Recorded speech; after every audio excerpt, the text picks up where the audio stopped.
Welcome to No Direction, the Pathfinder News, Reviews, and Interviews podcast. I'm Ryan Costello Jr. And I'm Jefferson J. Thacker, also known as Perrin. This is the one episode of the year that I think a certain group of our listeners, well, it's hard to even call them listeners because this is the only episode they listen to. It's the Pathfinder Society episode.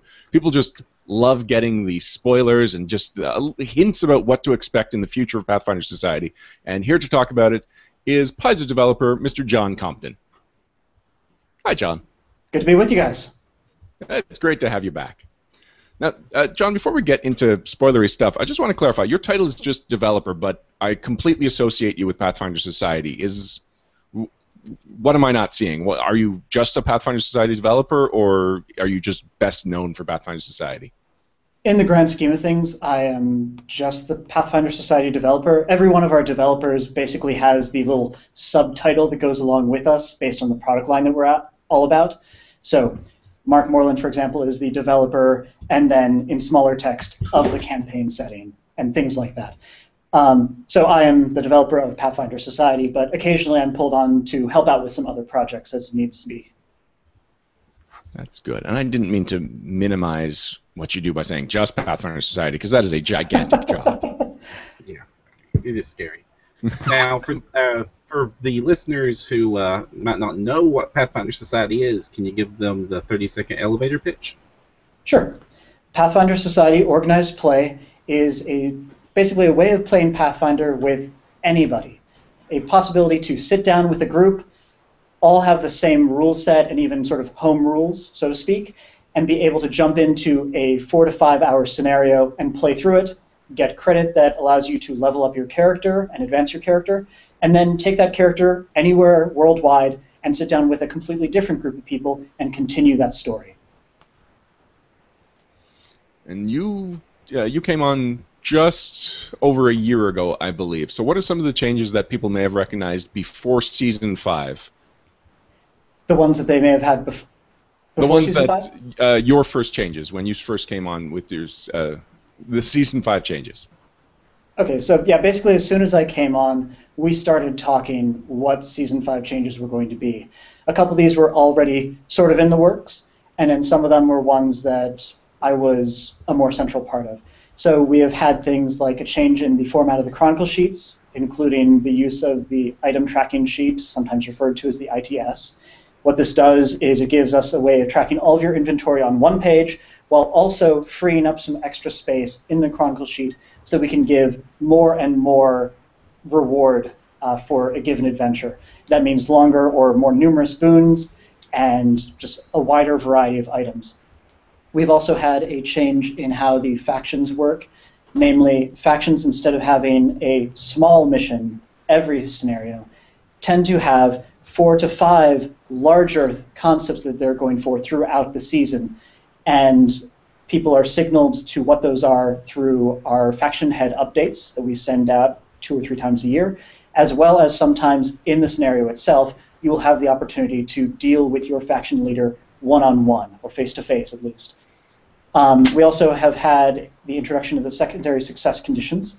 So instead of getting prestige points through your faction missions, which sometimes required some obscure skill checks or the like, it's now a group effort in about 95% of all of these, in which if you finish your main mission, the one that you were sent on to complete, you get your 1 prestige.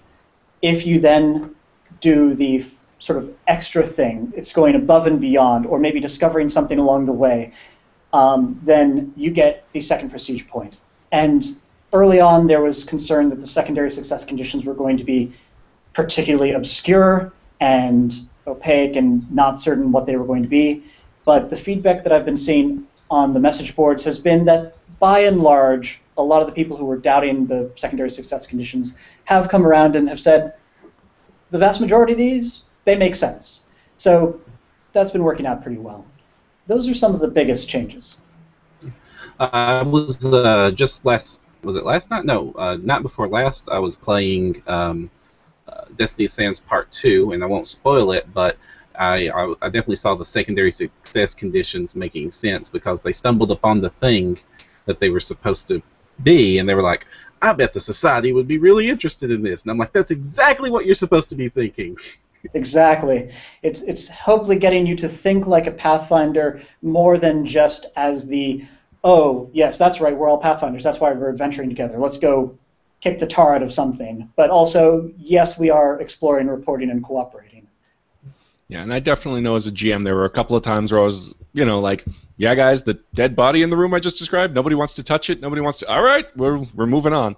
But for the most part, Season 5 scenarios, the secondary success conditions happens really fluidly, really naturally. The secondary success, or sorry, the second prestige point is something that's changed multiple times over the different seasons. I don't know if it's actually been the same any 2 seasons in a row. How would you rank the secondary success conditions as far as ways you can get a second prestige point? In terms of how easy it is, or how much I like how successful you found it? Overall, I found it pretty successful. One of the misconceptions that some people have going into it, and I certainly had this when I started Pathfinder Society, is that it's not designed for you to get every single prestige point. It sure is nice when you do, but we are expecting you to get 4 or 5 per level. And so by making the secondary success conditions something that you have to work a little bit extra for, and that you get a little over half the time, then it's getting a bit closer to the array of people earning prestige points that we were hoping for. That said, its precursor, in which we had the success condition for the scenario plus the 1 faction mission, that also worked out pretty well. I think that every time that we've changed the way you get prestige points, it has been overall for the better. I just want to take a moment to remind anyone that's watching us live on YouTube right now, you can definitely add comments to the comment section. We call it our chat, but it's really just the YouTube comment section. Questions you have for John about Pathfinder Society, Season 5, Season 6, any old question you have. We're going to be compiling it, and after we're done with an overview, which hopefully will cover the majority of the questions, we're going to go down the list and try and cover everybody's questions, at least the ones that haven't already been covered somewhere else in the podcast. So yes, we're listening. Yes, we're keeping track of your questions. It just may be 20 minutes or so before you start getting to them. John, we were just talking about how you feel the secondary success conditions, how that went, and how that improved the season overall. What about the change to faction missions? Because that still feels like it's pretty contentious. That still seems to be fairly contentious. There's definitely a strong contingent of people who want to have their opportunity to do faction missions every time. A little bit of that got alleviated when we started posting on the product page for each scenario which faction was going to have extra material in it. Because certainly when we first launched the change with the first 3 scenarios, and it may have even been true for number 4 and number 5, we did not put in the product thread what faction was doing extra stuff then. And people wanted to be able to say, well, I have an Andron faction PC. I want to be able to do Andron faction stuff. What should I play? So there have certainly been some rough spots there. I've followed probably all of the threads that have come up of people wanting to suggest ways of revising how Season 5 has dealt with factions, and there are definitely some advantages to the every scenario system, and there are definitely some disadvantages. I mean, we've had more space to give more intricate backstory or more complex encounters or more role-playing opportunities, all of which eat up word count. Because we don't have all those faction missions in the back, because those take up 1,000 or so words that could be directed to other things. We also tend to have everybody asking to turn over stones or leave no stone unturned, because everybody's interested in that secondary success condition, rather than asking, is there a guy with an eye patch in this room? Is there a guy with an eye patch in this room? Which I know grated on some regular GMs quite a bit. So I won't say that the faction system that we have in place in Season 5 is the be-all, end-all, but we probably are not going to be going back to the once-per-scenario model anytime soon. We'll probably experiment with things, shake things up every once in a while, but we'll keep people apprised as we do that. And we'll definitely get into how it's going to be changing in Season 6, but before we get to that, a lot of people have noticed that there's a lot more Aasimar and Tieflings at their tables lately. That was a change in Season 5. They became legal races, as well as the Tengu. How is that going to be different, or how do you feel that went? Actually, I think it was even earlier than that. It was beginning of Season 3 or Season 4 that Aasimar, Tiefling, and Tengu all became always available. Probably Season 4, but I'm forgetting the exact one.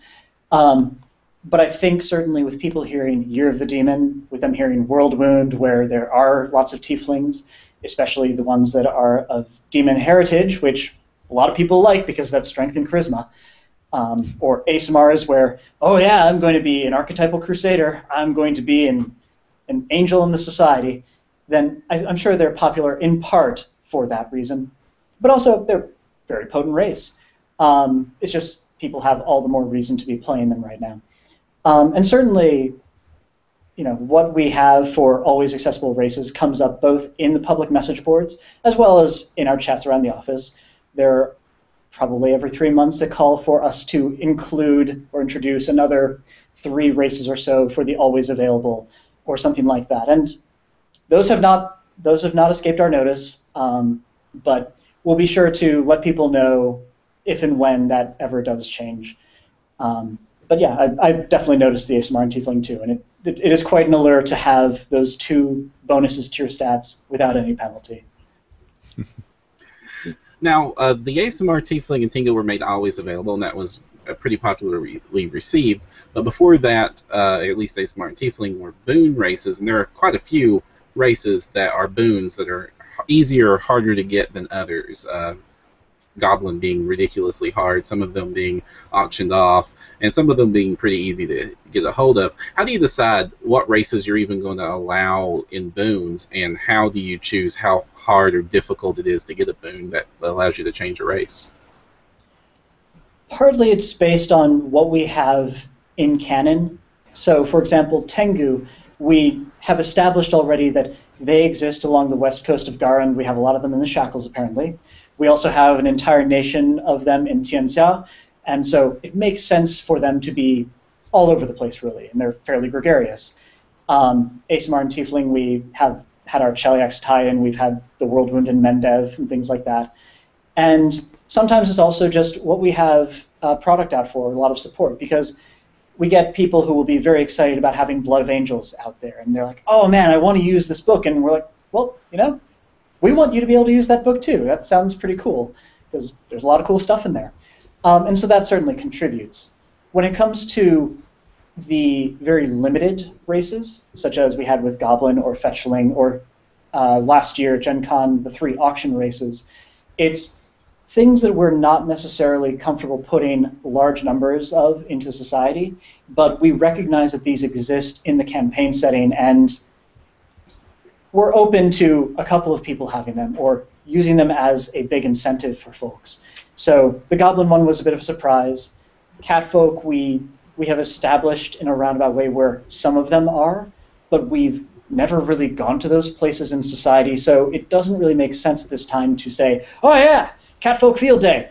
But perhaps if we ever do go to those places, then sure, we'll start reanalyzing what we do for Catfolk. And then sometimes it's a matter of, is this something that we want to have player characters doing, or do we want this to be something that we experience in the campaign setting more as NPCs or villains? So the case with goblins or hobgoblins or a lot of the evil races, or ones that are almost always evil, like drow and orcs, don't necessarily make sense to have in society, seeing as a lot of them are kill on sight in half of the places we try to go. Let's talk about some of the more campaign-wide changes that were made. So we're not talking about on the player level, but on the campaign level, such as the increase in overarching metaplots and the ABCD reporting. Mm-hmm.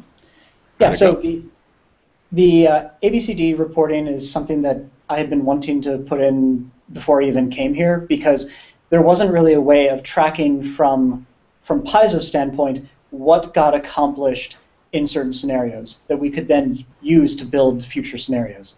So we started doing this in Season 5, where we said, okay, great.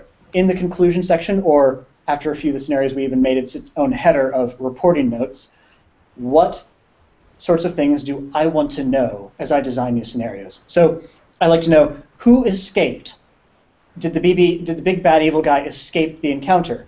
Well, if so, and if a lot of that happened in the scenario, well, maybe that's somebody that I can bring back who will have a chip on his or her shoulder.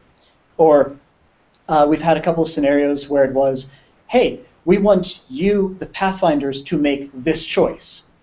Like, you're the ones scouting out this location. You tell us what the right place is. You tell us who it is that we should be allying with. And when I see that reporting data after the first 2, 3, 4 months, then I get a good idea of what it is that the players are trying to say they want to pursue more of. So it allows me to do more targeted outlining, and it also gives people a chance to influence, even if it is as part of a group and a whole, where the campaign goes. And now that we're approaching the end of the season, people have had an opportunity to see how some of those reporting conditions have actually come into play. We have had those scouting reports come back and say, oh, okay, you want location B? Great, I will build a scenario around B. We had ideas for all 3 of them, and we're going to go with B now. Or you guys chose to ally with this person, or in the case of an early Qadira-based mission, you guys basically had a tie. Okay, we're going to return with these people under different circumstances. Round 2, you tell me. So gives us a lot more input and feedback beyond just reading the message boards. That said, there have been some hiccups because in getting the reporting data, for example, a scenario might say, check A if this happened, check B if that happened.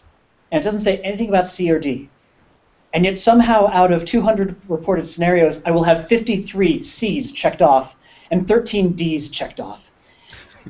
And so sometimes that makes me question the validity of the other data that we got in A and B. Like, I don't know if Jim's just going, yeah, they did everything. Check everything off. Or what, but I'm hoping it's something that works the kinks out. But I think I've been able to read between the lines and see what it is that is more popular among the choices that are actually intended.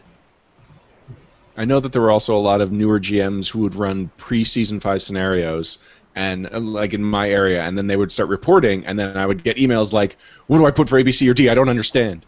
So how do you convey this kind of information that there's been a change to certain seasons, but not to panic? There's sort of a balancing act, because probably the ideal place to put that is the Guide to Pathfinder Society Organized Play. But on the other hand, we want to keep the document from going from long to egregious.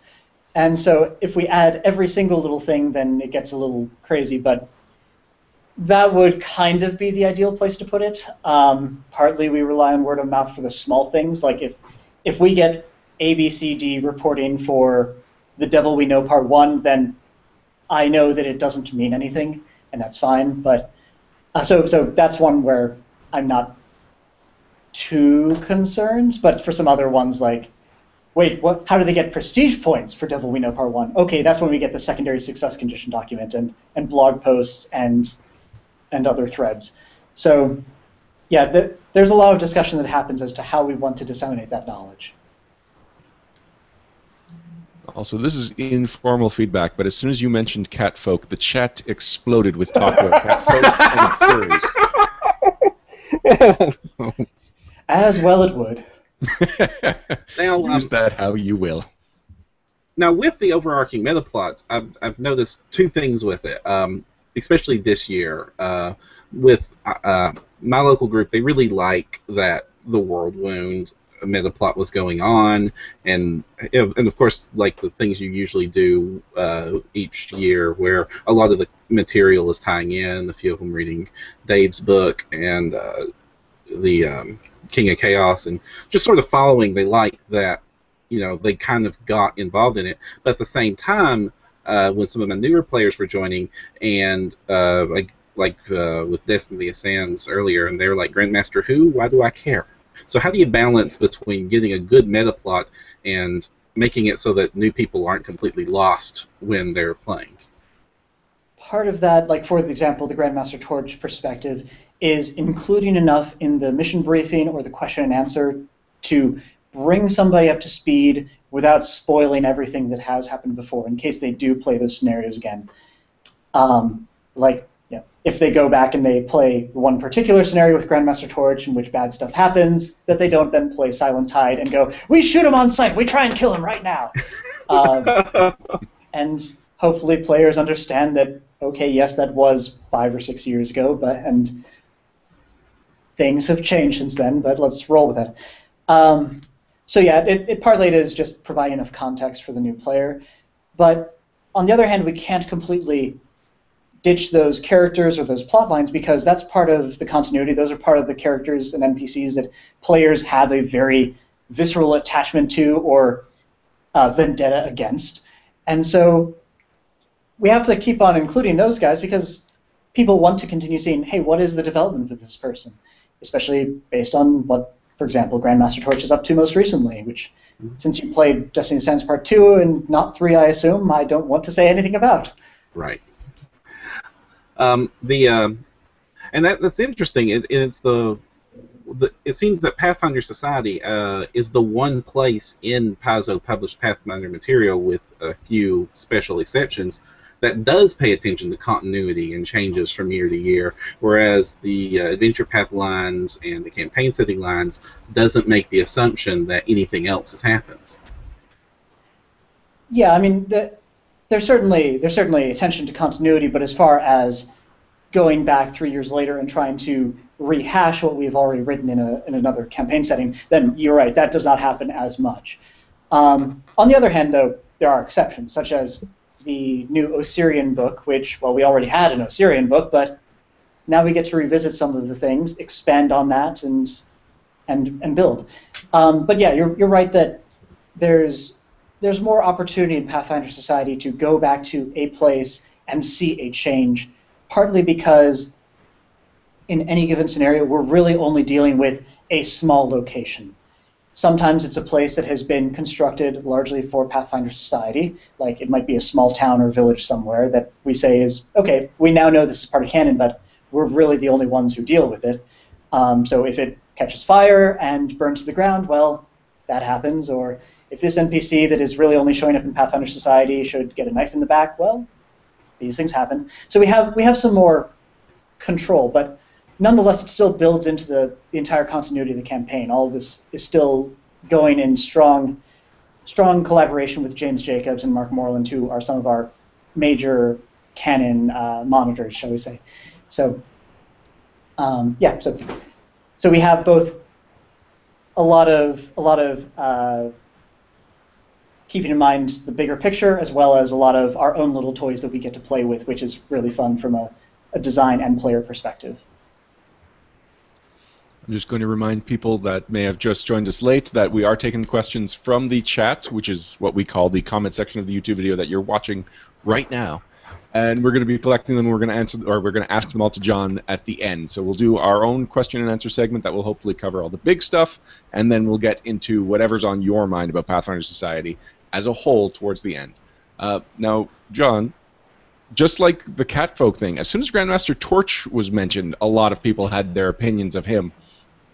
What about a twist, Torch as a catfolk? I was just about to say the whole thing. Clearly, we need to combine our audiences here.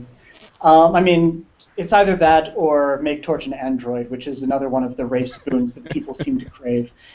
Yeah, there we go. Or Grandmaster Torch made away with all the goblin boons. Oh no! We get reporting that they killed him in scenario 6-272. Then we'll all get goblins. You know, I'm sure I could say all sorts of things that would make your comment section explode. Wow, terrible Torch twist. is if he's an android, that plays into my wife's theory that Pathfinder Society agents are just time travelers, and that's why you might meet Torch before and after things have happened. Oh dear. Right? Well, we can run with that. We probably shouldn't, but... Is there a better season to do that than Season 6? I mean, Season 6 would probably be a pretty good one. That would be an interesting thing, though, would just be having, like, 1 or 2 Pathfinder Society scenarios per year that are the "this is not canon" scenarios, which is, we wanted to play around with things, and yes, you can take over Absalom and set fire to the whole thing, but it will not happen, just a forewarning. That could be amusing. I don't know how it would work Musical out. scenario. The Yeah. what-if scenario. I like it. I mean, that could just even be a PaizoCon sort of developer game sort of thing. Now, you mentioned things exploding, mainly our comment section. This season really kicked off with a lot of things exploding, and probably one of the most popular or well-received Pathfinder specials you've had yet. And upcoming here at Gen Con, you're going to be ending the scenario with a special. This is the first time we've ended a season with a special. So what can you tell us non-spoilery about the upcoming end of Season 5 special? Sure. In a way, it's both a convenient way to talk about the specials, to say that one is a season end and one is a season beginning. In a way, however, they're both acting as transitions, both at the end and the beginning. We have one, Legacy of the Stone Lords, number 6-00, which is finally going into the Sky Citadel that we have been trying to get to. So that is going to be sort of a more classic special, one that might feel a little bit more like Siege of the Diamond City, where we have this distinct goal. We're going to be going from area to area and doing all this cool stuff. And of course, there are going to be some interesting twists in there that you'll find out about at Gen Con.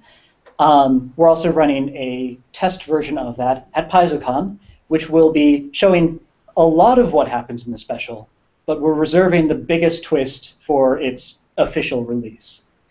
We also have another special, which 2 specials in 1 year, that's something different. Because we have these changes that are happening in some of our factions, and we want to be able to illustrate how these are happening. So that is special number 5-99, The Paths We Choose. It's a modular special in which, depending on the group you sit down with and what factions are represented, you will play a certain collection of storylines that answer what your faction interests are. So if you sit down with Silver Crusaders, Taldor, and Kadira represented, you will play those 3 storylines. And then if you sit down with a different group, you will play those ones. And yet, at the same time, all of those are building in and showing you how your faction over the course of the past season, or in the case of some factions, over more than a season, have been changing, where they're going, and how you are going to influence where we go with them. So I would hesitate to call one the combat special and one the role-playing special, but definitely the Paths We Choose has more of an opportunity to get into the nitty-gritty of your factions and role-playing and those types of developments. And how will people be able to gain access to this? Will this be con-exclusive? Will anyone be able to play it at their local gaming store? Basically, both of these specials will be operating under the same conditions that we have been releasing specials into the wild, so to speak, in the past. So both the Paths We Choose and Legacy of the Stone Lords are going to be convention exclusives for the first year. And, of course, Siege of the Diamond City will be open access come Gen Con. So that's the way that they're going to be able to enjoy them. Wow, I am really interested in the Paths We Choose, and I think a lot of people in my area have too. We've had a very Season 5 focus in Montreal, and so a lot of people have been really glomming onto the various developments in the different faction missions. So that's so exciting. Yeah, I've been very happy with how the factions have gone, and some of them, even the ones that I may not have been as excited about before, have really become cool as we've gone on. Like, oh man, Taldor. I love Taldor now. And actually, along the similar lines of what I was just saying, with this emphasis on the current season starting and ending now at big conventions, how does that affect local play? Like people that don't have access to Gen Con, or in this case, with this year's case where Gen Con sold out so quickly, people just won't have access to that specific game. Well, we're taking a lot of the results of the Paths We Choose at Gen Con and using that as sort of our immediate feedback for how we handle factions in the coming season. We're still going to be watching for what the updates are or what the reporting is for those, as well as paying attention to what people are posting about their own experiences with it on the message boards. That's still certainly a thing. Yeah, because I know that a lot of people have gotten concerned that if they don't play the most recent scenarios right now, then their input is not going to be heard. The window tends to be very flexible with that reporting, though, where sometimes I am trying to get sort of a quicker turnaround, but a lot of the time it's data that I can use at some indeterminate time in the future. So it could be as much as 6 months, a year, who knows, before a few of those tidbits come into play. But yeah, I mean, with basically the chance to experience these specials is going to be the same that you would have had with all the other ones, where we're aiming for the conventions that have X many tables. Mike Brock is the one who knows more of the details of what is the bare minimum threshold. And then, of course, we make exceptions for areas that may not be able to muster quite as many tables. We try and make it as accessible as possible while still keeping it as special with a capital S as possible. I know that I was saying that we would finish our section before we took anything from the audience, but Ukami Warrior has a question that I've been wondering as well. How do you pronounce the name of the Sky Citadel? Jormungandr. A lot of the Dwarven words have a J that is sort of a Y sound. Then I've been doing it right, and I feel happy with myself. Nothing quite like official indication, yeah. Right? I thought you were going to be vague, like, however you want. No, hard answer. Well, we've only ever seen it written, so who knows? Let's talk about Season 6. You just made the announcement that there will be Numeria influence in Season 6, but it won't be a Numeria overarching plot. Why was that decision made? So in a recent blog, I said that Numeria, the material in it tends to have a love-hate reaction from the fans. Either people go, yeah, Numeria, we've been asking for this for years, or they go, oh, for crying out loud, lasers and robots. And we really like being able to tie in what the season is to one of the adventure paths for the year. And I mean, as much for saying, hey, we have all these extra books that tie in that we were putting out that might inspire you as a player in what you design and what you build and what you can use, but also giving us ideas of how to create adventures. But to have an entire season that is robots and lasers would not only turn off a lot of people, but it would then introduce lasers and whatever tactical nukes or whatever else we have in the tech guide into previous seasons. And we were talking about Grandmaster Torch just showing up and being like, ah, yes, I'm Grandmaster Torch, good to see you, and people just whip out Gatling guns, then that's not really what we need here. And then we have to consider, oh gosh, what does that do even in future seasons? It would be too much of a wrench in things.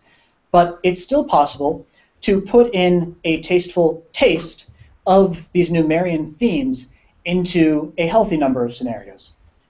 And I think just like we had with Year of Demon, where not every scenario has demons in it. Not every scenario is in the world Wunder Mendev. We're doing a lot of things that may peripherally work into that goal of getting more support from Mendev, but it's not all about that. Same sort of thing goes with this, where we will have a taste of some Numerian themes like, oh, here is a device that may have been smuggled out of Numeria, and part of the adventure deals with that. Or maybe the Technic League is angry at us for whatever reason, as may or may not be the case early on in the season. Now we're not actually going into Numeria and fighting the Annihilator robot that shows up in Undersea Bestiary every time, but we still are having some interaction with those themes that adds some cool factor without going completely wahoo sci-fi. So I'm trusting that we can strike a balance that will be appealing to a very large slice of the population. There will always be a couple of people who say, there's a single reference to a laser somewhere. I'm out. But I think we'll get a lot of positive feedback in this regard. Well, and nobody's forcing people to play every single scenario. And, I mean, like, I was avoiding the Destiny of the Sand series because I'm not a big Osirian fan. That's just not my game. And then somebody in my local group came in and said, I played Destiny of the Sand Part 1, and it was amazing, and it's the best scenario that I've ever played. And so, you know what? Now, even though Osirian may not be my favorite flavor, I'm definitely going to check it out just because it got such a good review. And so, yeah, some people may not even like gunslingers in the game, let alone laser pistols. But give it a try, and it may surprise you. Yeah, and as far as gunslinger plus laser pistol in the same sentence, one of the other things that I would reinforce is that even though some items from the technology guide may show up on Chronicle sheets, we are aiming to have it be done in such a way that they are things that you can use as fun novelties, but not entirely build a character around. So not having a laser rifle and you say, I'm a musket master gunslinger, I've got it made. We are not aiming for that. Because among other things, that makes a scenario a must-play for a certain class for the wrong reasons, but also because we'd rather not have a gunslinger entirely based off of a laser pistol that never runs out of ammo. That would be unfortunate. Maybe for you it would be unfortunate. Well, and for a lot of other people. Oh yeah, them too. Well, that brings me up to another question that I had about, how the material you develop for Pathfinder outside of Society is adapted to the Society, and how some of it can be different. Obviously, with Numeria, you're striking a more fine balance than you did, say, when the Gunslinger was announced or when the Tian Sha material was introduced. So how has it been, especially this season, adapting material? Has there been anything more fun or difficult to adapt? Some of the recent publications that Paizo has produced have been some of the most fun to read, but also some of the most difficult to sanction. For example, we have the Harrow Handbook that just came out, and oh wow, we've had Harrower on the not allowed in the additional resources for years and years and years, partly because of the concern of, okay, how do you actually try and police harrowing so somebody doesn't just dominate for 10 minutes going, oh yes, I will pull this card. Now we'll talk for 90 seconds about what this one means. That's cool. That can be great in a home game, but when you have everyone waiting in a 4 or 5 hour slot, that's not appropriate. But we have this whole book of really cool things that I know I want to use, and I know a lot of people want to use, so how can we put it in there while also saying, please don't make us take this away? And so a blog post about a month ago was, okay, here are some good guidelines, most of which should be common sense of how you should handle this harrowing thing. We're going to let you play with it now. Please help us make this a good decision. Another one that has been absolutely a fantastic read has been Occult Mysteries. A lot of that is not rules crunch, but we do have some really cool things in there, especially for somebody who tutored in math and science. So like the sacred geometry and the arithmancy thing. Both of those are really cool. Both of those could take up a lot of time at the table. We're still in discussions as to how we want to handle those because, dang, they're cool. But, oh gosh, the hiccups that people could run into there are horrendous. So, but anytime there's a new book, we want to allow as many of the cool toys as possible, while also holding a few things in reserve for, oh hey, we could include this on a Chronicle sheet as a way of saying, this is not available anywhere else, and make people really go, ooh. For example, in Sanctioning Emerald Spire, which is still in process, there's at least one item that I can think of off the top of my head that we specifically banned for that reason, so we could include it somewhere cool, and lo and behold, one of the authors included it. So we go, oh yes, yes indeed. So we have some of those moments too. Vorpal Scythe. No, Vorpal Scythes are allowed. Oh! Yeah, you just have to be able to fork up the 72,000 gold pieces plus 318 to actually afford it. Oh gosh. Can't. Yeah, easily accessible. Random tangent here, just calling out a comment on the chat from Renard Wolf. He says, great, the Paracountess is going to discover the wonders of alternating current. Alternating current? In terms of area? Perhaps. Certainly the Paracountess has been up to some interesting things. I mean, we've had a thread about 2 weeks ago, maybe, of people saying certain factions that don't fit in the society paradigm, and people have mentioned Shellix as being one of those because it pushes people to do, well, sometimes borderline evil things. And she's had some fun times of, hey, I want you to find me cool stuff, and the cool thing happens to be, hey, here's this phone book of all these clip-off lords. And your decision is, do we want to return this and say, we found this for you, Paracountess, have at it? At which point you'll say, oh, wonderful, I'm going to call up all of these. Or do you say, no, hey, look, a fire, I'm going to throw it in here. And so that's part of the reporting system thing that I mentioned earlier. We're paying attention to how often people are saying, yes, we did give the Paracountess this evil artifact of oh my gosh. And that is helping to shape what Shell X will look like in the future. Well, All right, John, are you ready to start taking questions from the audience? I think I could imagine doing that. All right, we're up to 36. Oh my 36. No, wait, Ryan. Yes, Before we do that, I think it's Oh, what he just mentioned is a good segue to the thing we were talking about earlier. You were mentioning how Cheliax may change. Can you give us an example of how one of the factions is changing coming up to Season 6? Sure.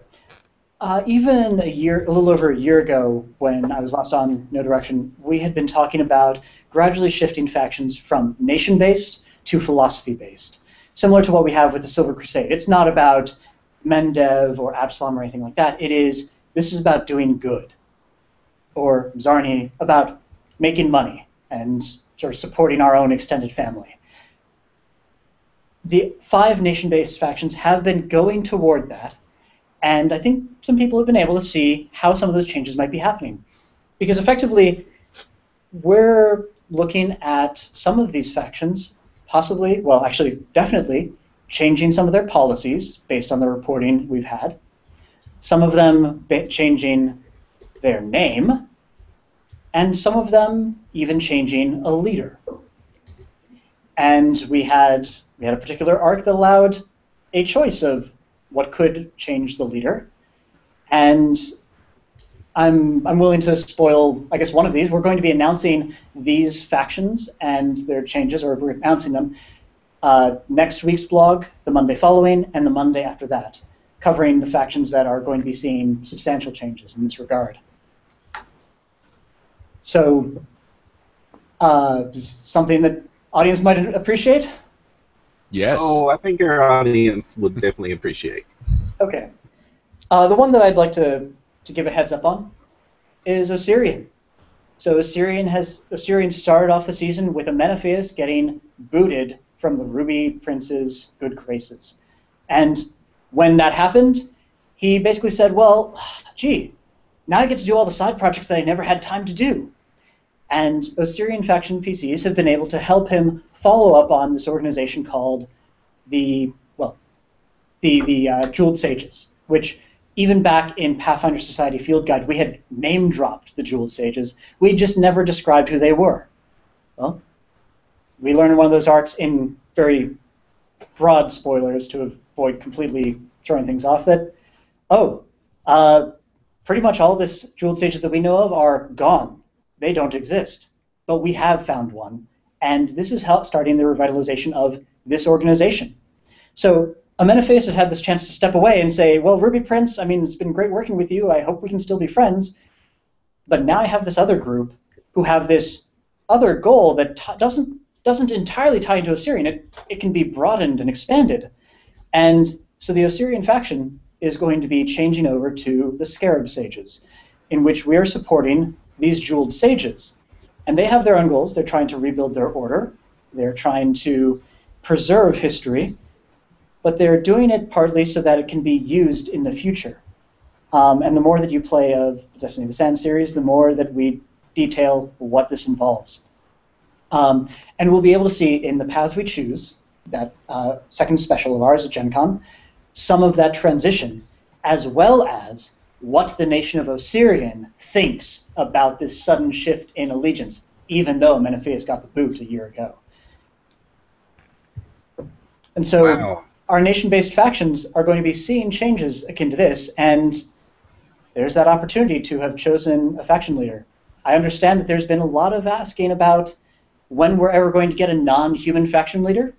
One or more of these factions may have that opportunity. Cool. Interesting. But I would All right. argue that Amenophagus, he's not entirely human.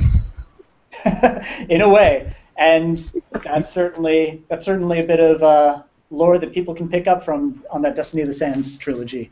That was definitely a fun one to outline and going, oh man, we get to reveal all of this? Yes.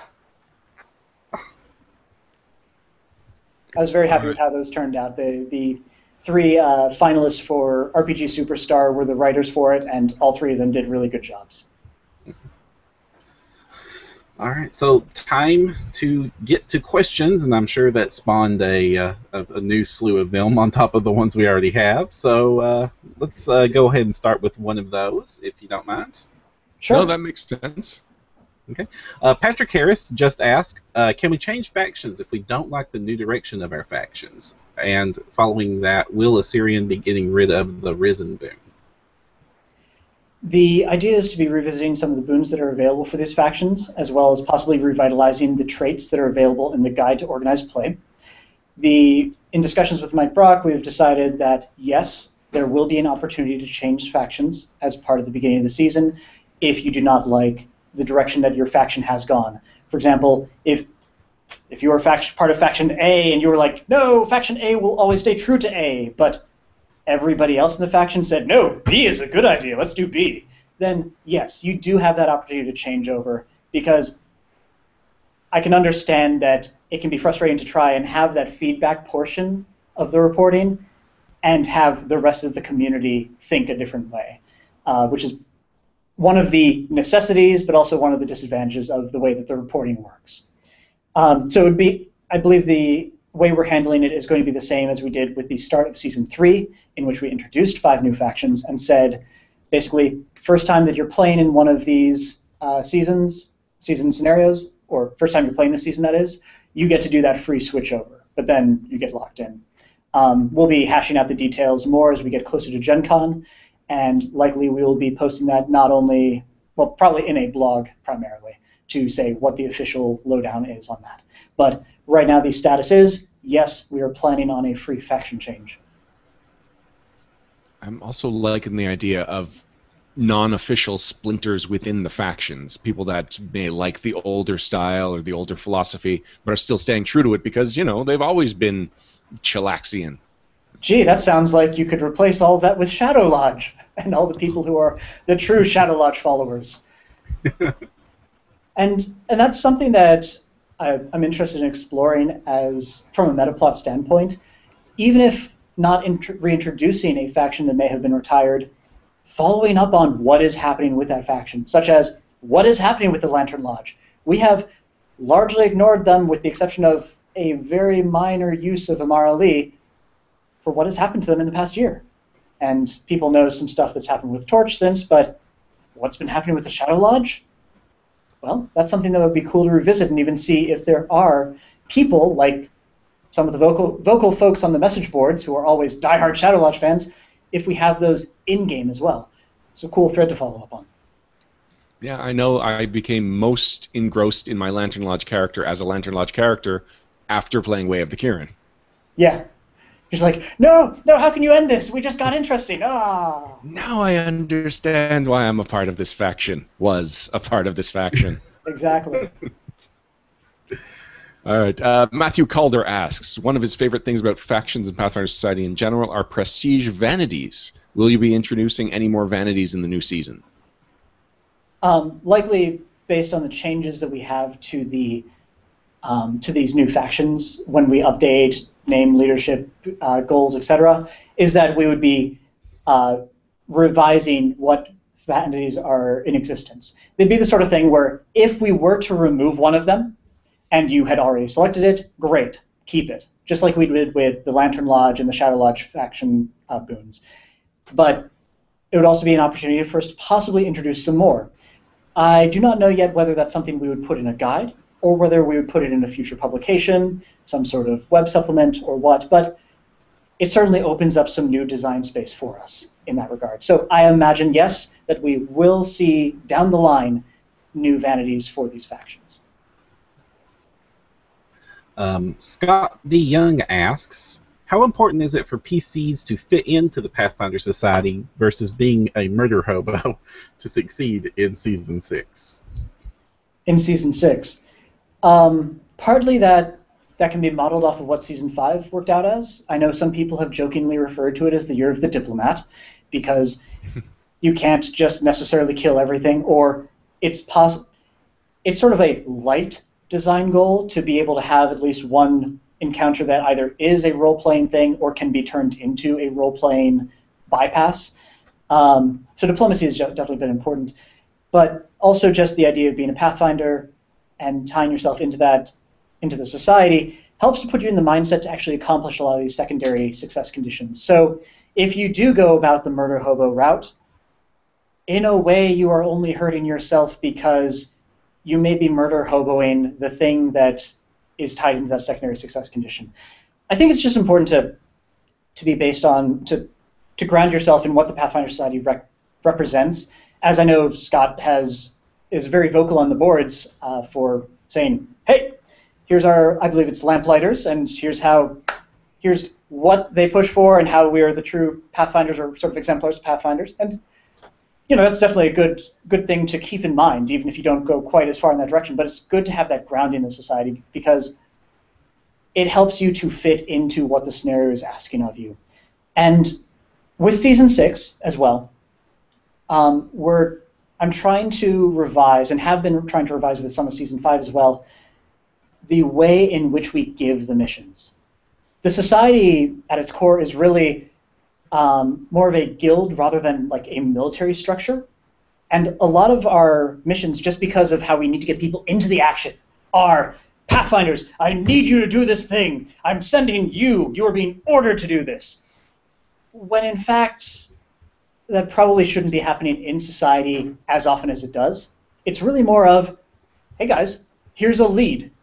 You want to follow up on it? Not really. Oh, okay, scenario's over. But, I mean, as simple as that. But the idea is more, yes, we are interested in being proactive in following up on these leads. And that's how I hope that we can present some of Season 6. Because just as we are not doing all Year of the Robot concept, we're also having this opportunity to explore some of the places we have not been in the past for quite a while, like the Mwangi Expanse. I'm really excited about doing stuff in the Mwangi Expanse, namely Nantambu. There's so much that we can be doing in there. There's some people we've never had a chance to meet, and there's a lot of opportunities for us to say, here are some leads. How about we follow up on these?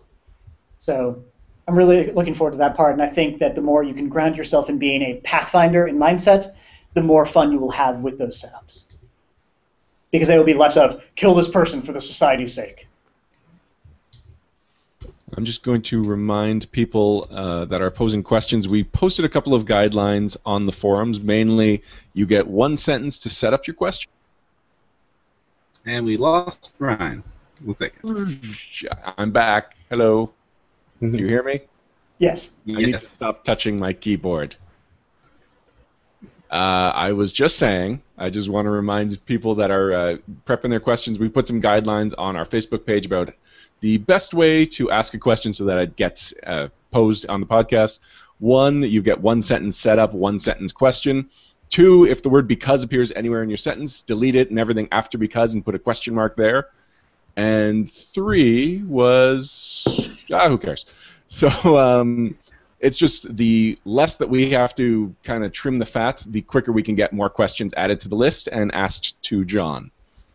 John, we got a question from Anthony. Oh, I remember the third one. The third one is questions begin with W, not I. Anthony Lee asked a question that a lot of people have been echoing in the chat. What do you have to do to acquire a boon that allows you to roll up an android? So I had mentioned earlier on that some races are probably ones that we want to handle from an NPC perspective. And Android is one that I think is going to be best handled from an NPC perspective, at least at this time. We're still in the process of drawing up, for example, the Gen Con auction boons, which were very well received last time around and went to a good cause and overall success. And perhaps we will have an android on one of those, but I would not expect to see the android as one of the Season 6 boons that is widely available as a convention draw. Sorry to disappoint. Dan Jewell says modules such as Mask of the Living God currently have 4 prestige points and 3 XP awarded for them for Pathfinder Society. What is the mindset for not increasing the prestige points to 6 to reflect the rewards you could get if you beat 3 adventures, 3 scenarios, I suppose?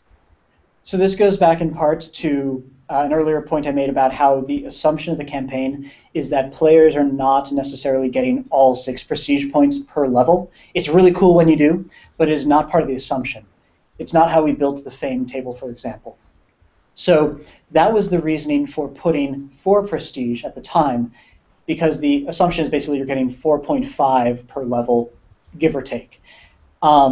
So by playing a module, then you'd basically be guaranteeing yourself full, like, maximum rewards just by sitting down to play it, no matter how you did, so long as you got to the end. And that's not quite what we want to do. There's certainly been some people who have been saying, well, since we have slow track, or since we have fractions of experience and prestige now, why not make it 4.5? That's something I'm looking into. And as far as how I've been handling module sanctioning since really, I guess Tears of Bitter Manor, partly Dragon's Demand, is introducing ways that if you play or get multiple chronicle sheets for it, there are ways of recouping some of that prestige that you might have lost, so to speak, to get you up to where the expectation is. So Tears of Bitter Manor, for example, allows you to gain another 1 or 2 prestige, I forget what, by the end of it than you would normally gain. So that's the balancing factor. And we're doing something similar with Emerald Spire. The volunteer I'm working with that, and I have come up with a really cool system that will allow you to play through all of it and also balance out the prestige and fame expectations in what I hope will be well received. Sorry, I had a question that was a me question, not a user question. That's also cool. One of the things I really question. One of the things I really liked is how the AP sanctioning and the home play option for some of the APs and modules where you were getting credit. You got a special boon sheet for playing through it like a normal campaign that they then took to their Pathfinder Society characters. When we were finishing up as the Rune Lords, that was important, and now that we're going through Wrath of the Righteous, I definitely like that. Is that something you liked, how that's been going? Is it something you're going to continue to do? Yeah, we have sort of the 2 modes, the so-called module mode and the campaign mode. The module mode being I play only the sanctioned 2/3 or so of the module or the adventure path volume, and campaign mode being I'm just going to play this as I normally would play it and still get credit. And generally, I like how that's treated. I mean, we're really just excited to know that people are experiencing the Pathfinder rule set in whatever medium. And you know, since you're playing through the entire adventure path, that's a big commitment. And if we can say after the fact, hey, you know how you had all that fun with this? Here's another way to enjoy the game, and you get some starting credit with it too, all the better. So I'm planning on continuing that model for sanctioning adventure paths. We're gradually working our way backwards. I believe Serpent Skull is the next one that probably is a little overdue for sanctioning, but that's the way the convention season works. And then we also have Council of Thieves, which will need to happen, and Kingmaker. But yeah, I like how that it adds to the play options as well, because some people are absolutely ravenous in how much they consume of society play. Ran into, like, looking through statistics, like seeing some people who played 21 different games in 1 month, getting them 23 play credits because 2 of them were modules, and just going, well, so you want some more material then, do you? Okay. And there's only so much we can combat that, but there are ways in which we can try and combat it. And Adventure Path Sanctioning is one of them.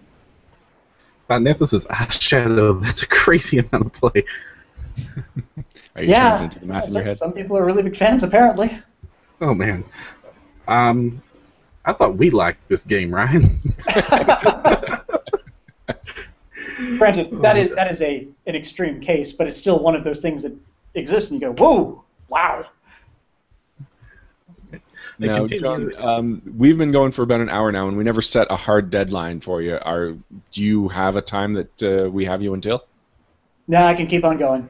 Oh, that's good, because we're at question Very 7. much appreciated. Now 47. Maybe we'll put a temporary stopper on taking any new questions, guys, until we get to around 30, and then we'll... Oh, And we good. lost Ryan. Until we get to 30? Oh, boy. We got a lot of these. Why do I keep touching my keyboard? Huh. All right, so next question.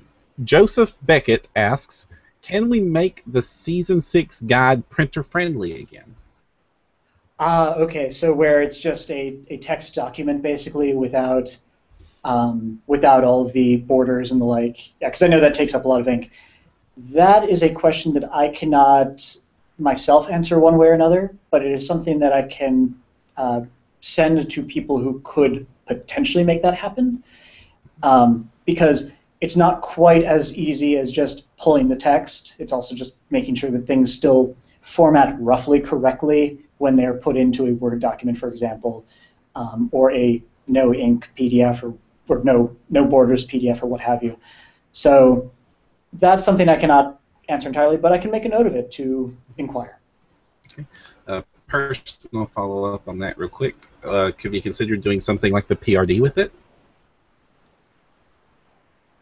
Possibly. That starts to draw in more departments, and so more workload in the grand scheme of things. It's definitely something that would be great to have, especially given how many people play in a place that has an internet connection and will quickly pull up their phone, for example, and go through the PRD to try and find what they need. Definitely a nice goal. We'll have to see logistically if it could happen. More departments or more volunteers?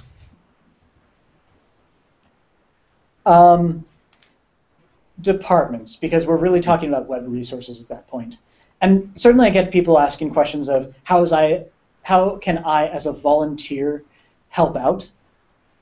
Like, here, I will write the scenario for free, or I will do all the section notes, or I will edit the things that you have so I can catch typos. There are limits to what we can have the volunteers do, really. I find that the sanctioning notes are one of the most helpful, in part because while I try to read through everything that we publish, I don't always have time to read through and notate or annotate what we have published, especially for some of the modules and the like. So I have a couple of volunteers who have done great jobs for me in helping me to sanction large projects. I recently recognized one on a blog, Nathan King, who I believe is our venture captain in St. Louis.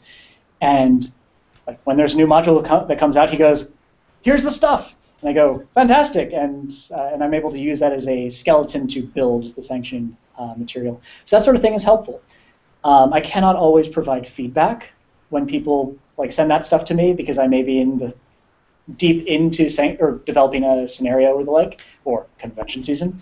But that's a way I tend to find volunteers are more helpful. Or when people shout out and say, "Wow, this thing that is this character option that's coming out, you're not allowing this, are you?" Can be a good heads up to me that is, well, maybe we are, or maybe that's not the best fit for Pathfinder Society organized play. But when it comes to people being like, "Oh yeah, let me edit stuff," we're like, no, thank you. We have editors for that. And so yes, there was a question in there somewhere. I have no idea if I answered it. The question was volunteers, question mark. You handled it very well. Oh, good, fantastic. Next, we have a two-part question about the advanced class guide. So with the release of new classes, how much errata will you be adding? Asks Matthew Calder. And Anthony Lee says, are there going to be any changes to the rebuild rules for playtest characters? Oh, I follow. And I imagine the first errata question sort of ties into the rebuild the matter as well. So when we had first opened up the advanced class guide playtest, as I recall, we said, you are playtesting this under the understanding that when the final print product comes out, you'll basically be expected to update to what that is.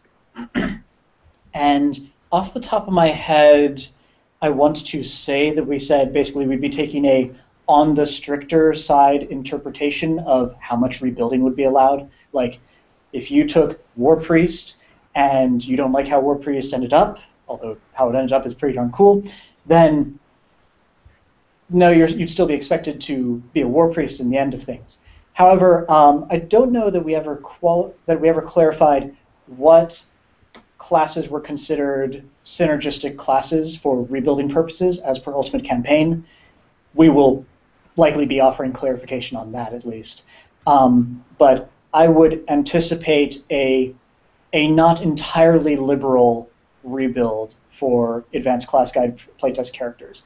But where we think it is appropriate, then we'll handle it on a case-by-case basis. But yeah, once we start opening up like part-way rebuilds, things get really sticky as far as, but does my character qualify? And how about mine? Cannot necessarily work through every single one of those.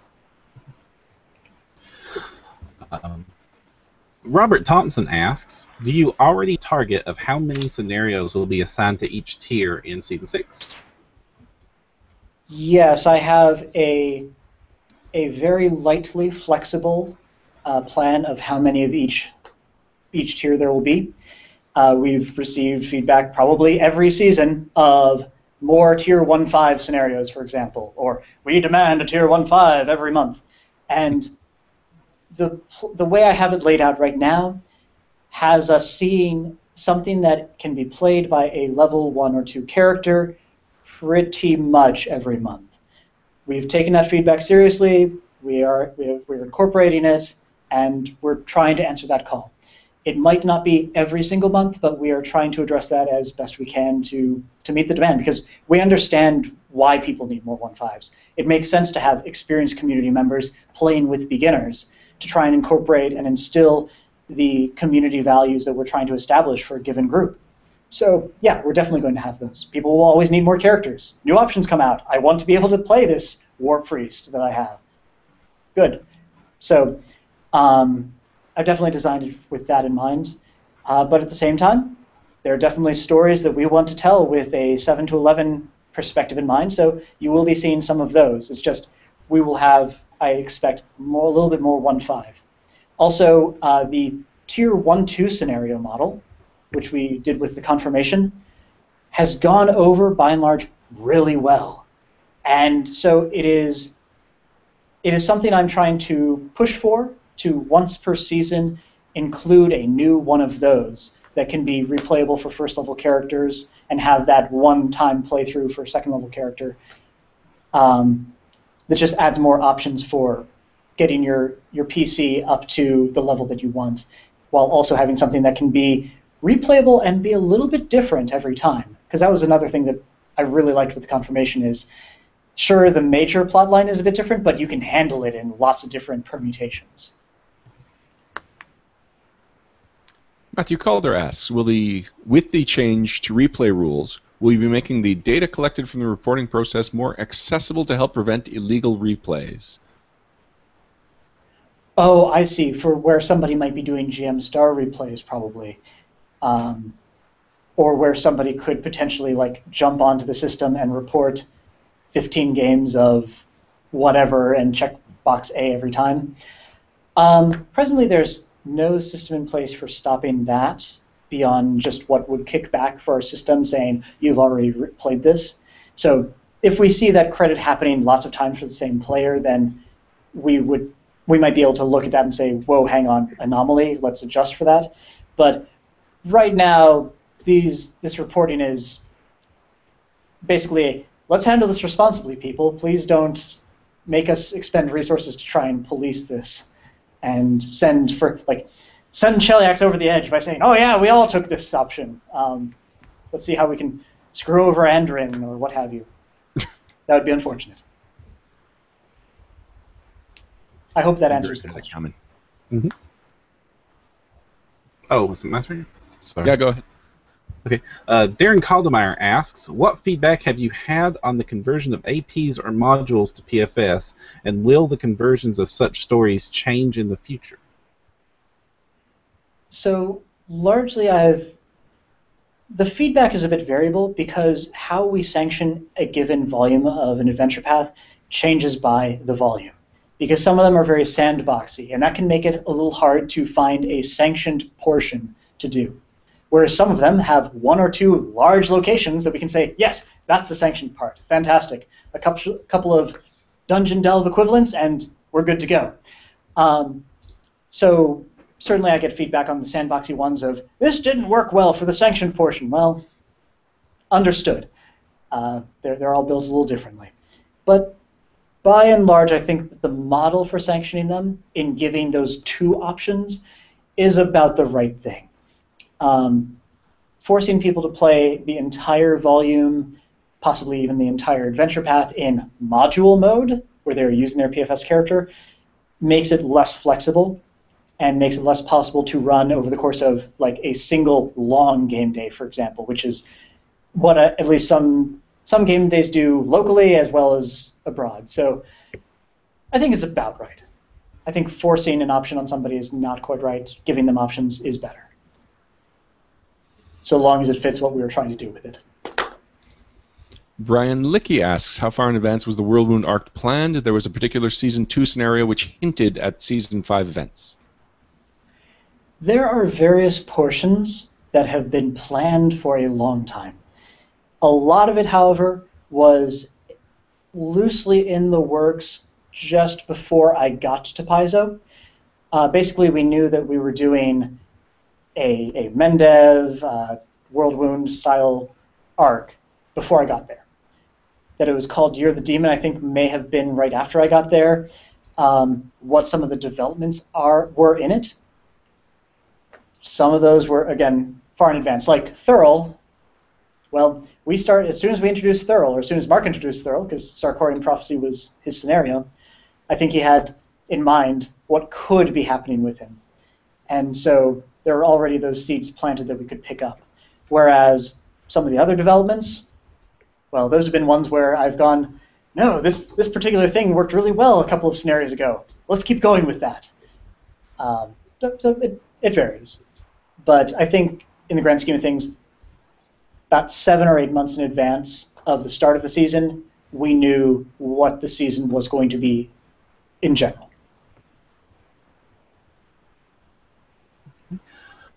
Bernard Wolf asks, a lot of scenarios seem to have a lot of backstory that don't come up during the session. Are there any plans to get the crunch and background merged together a bit more? One of the things I do in development, and because I'm aware of that problem, I know that some scenarios have had like a whole bunch of backstory that only the GM ever gets to enjoy. In development, I'm always trying to find ways that players can learn about the backstory. And I'm also trying to push for ways in which they can learn about this that aren't just really egregious journal entries that should never have been left lying around. Whether it is through knowledge checks, and maybe you did not make that knowledge check, or clues that you can find that might hint at it strongly enough that if you have played one of many scenarios that might tie into this loosely, you start to get the, oh. Like when there's it might be the background of the scenario says XYZ, and one of our handouts is signed by like a set of initials that we go, oh no, only one person has those initials. Oh gosh, what's going on?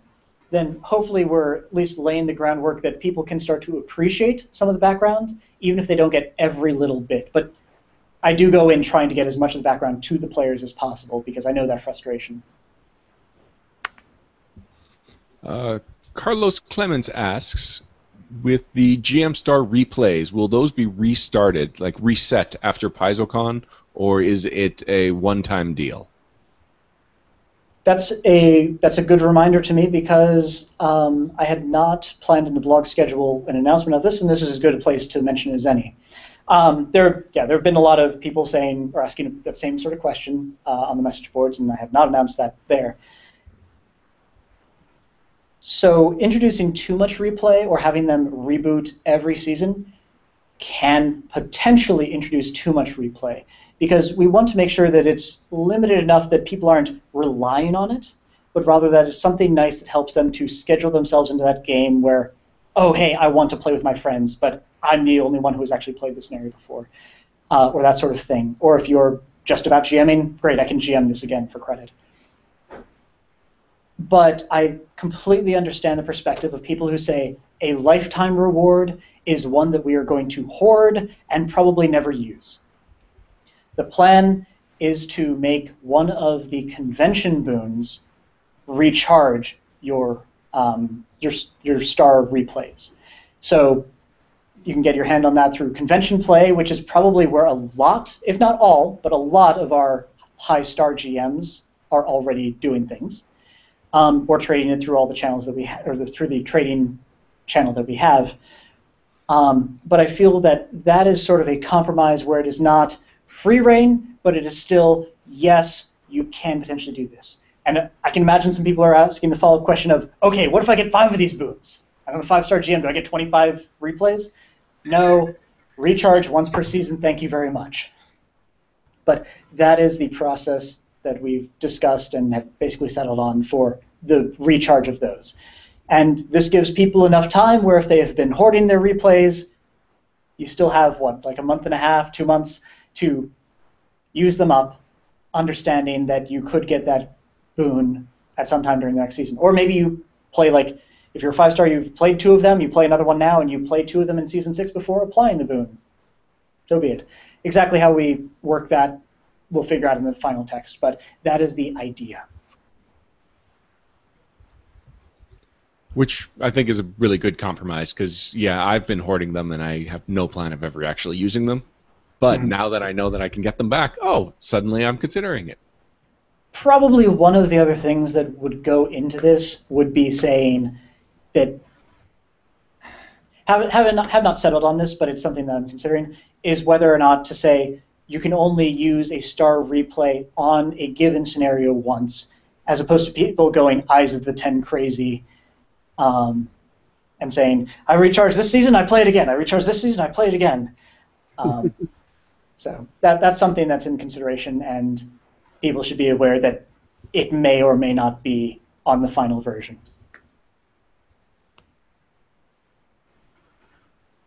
Darren Caldemeyer asks, will we get a recap of the events of the previous seasons in the new Pathfinder Society guide? We've considered ways of doing this in the past. Certainly we had, for example, at one point a Kobold Quarterly article that recounted Season 2 and the Shadow Lodge arc. And so really the question is a matter of what medium.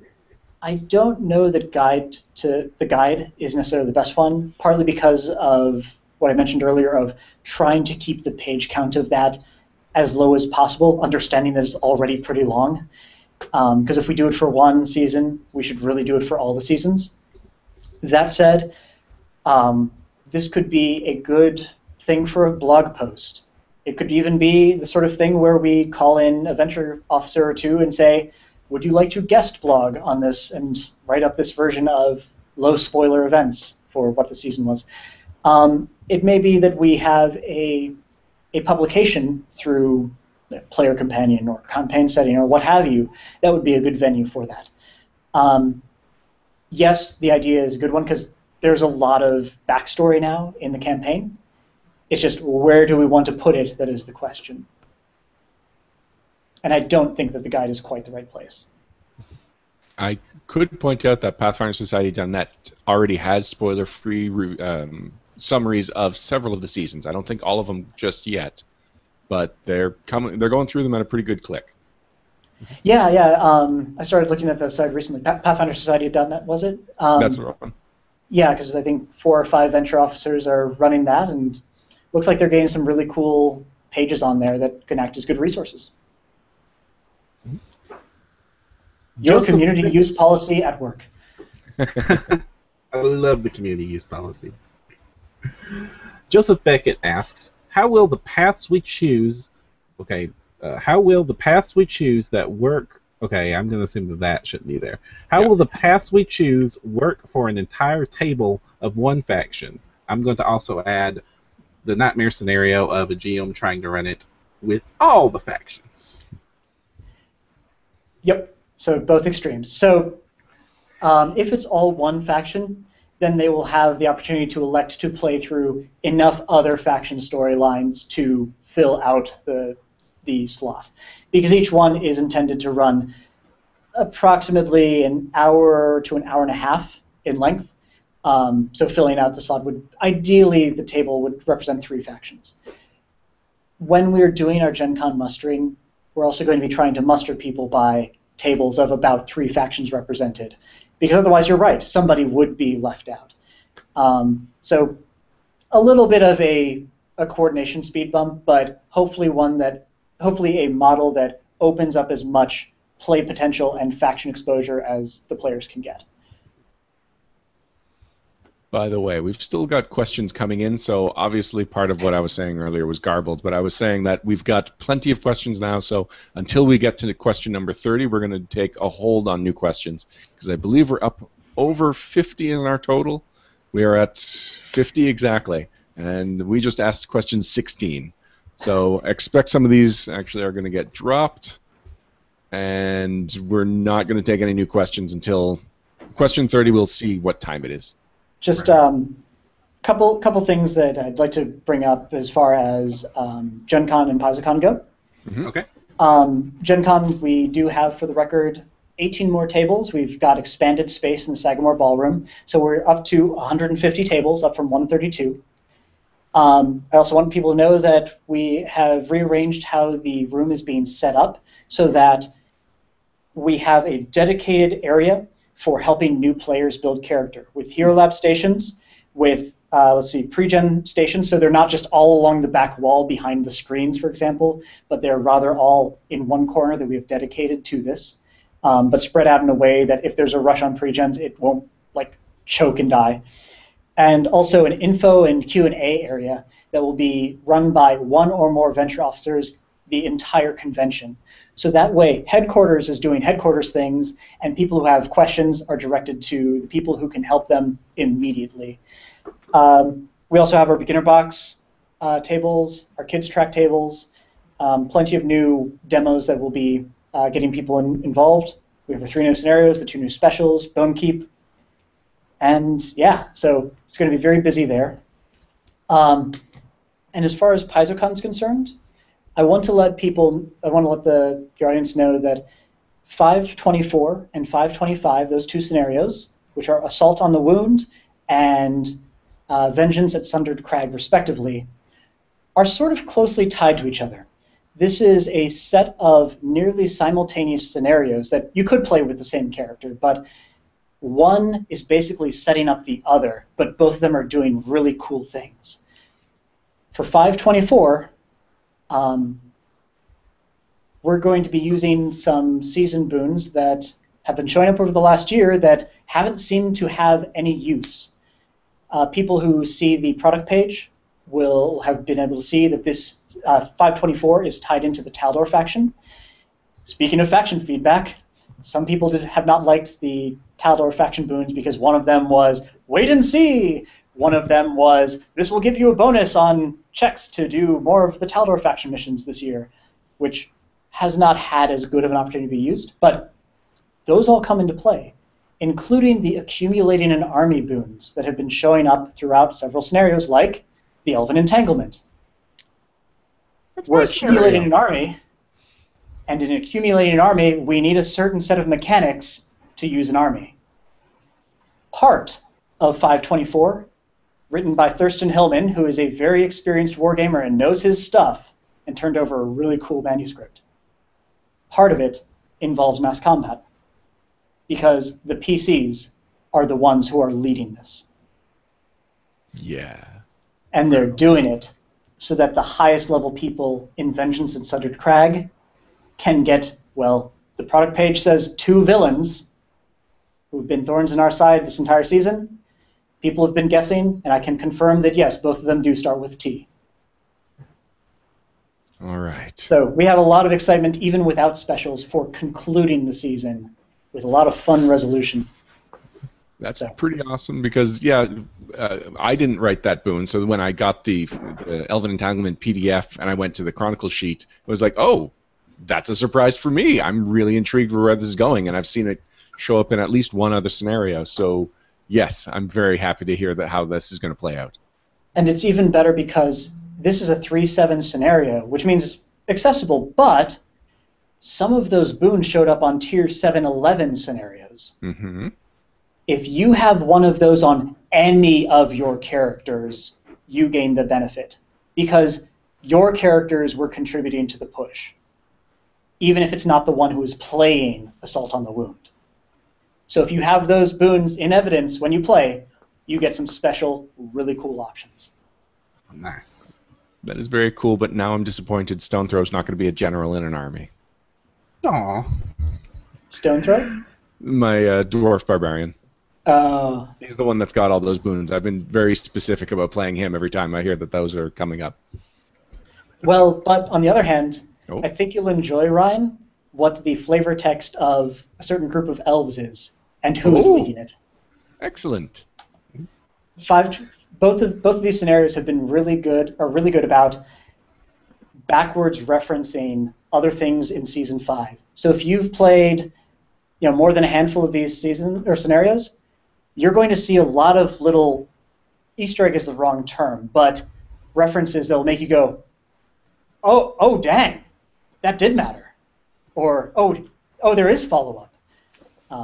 So, yeah, really fun ones to develop. Awesome. Speaking of the specials, Scott Young wants to know who's writing them. Who's writing them? So we have running Legacy of the Stone Lords, Mike Schell, who has done a bang-up job. I've recently got in the scenario or the turnover for that. Looks really cool. He's done a very good job of balancing combat and non-combat in a way that still both of them contribute in slightly different but really cool ways.